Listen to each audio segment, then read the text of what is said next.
Hello friends, welcome back to my channel. तो बंधुरा आज के टैंगरा माछ दिए धनेपाता कुचि दिए एक रेसिपि तैरी करब। तो प्रथमे आमि टैंगरा माछगुलिके केटे भालोभाबे धुए निलाम, तारपर नुन हलुद काँचा लंका और पेঁয়াজ कुचि पेस्ट करे नेब।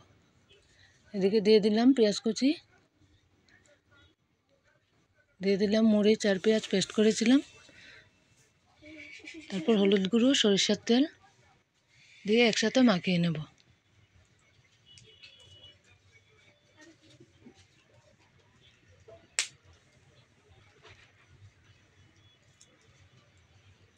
कड़ाइए तेल दिए तेलटा गरम हो गेছে, এবার সবগুলি মাছ আমি দিয়ে দেব।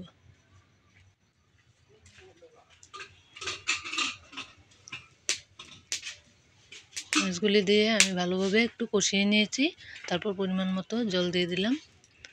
জলটা ফুটিয়ে এবার ধনেপাতা কুচি দিয়ে নামিয়ে নেব।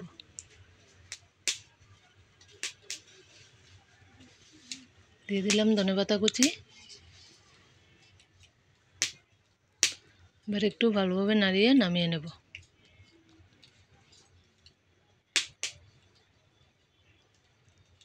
তৈরি হয়ে গেল ট্যাংরা মাছের রেসিপি। ভিডিওটা ভালো লাগলে অবশ্যই লাইক শেয়ার কমেন্ট করে দেবেন।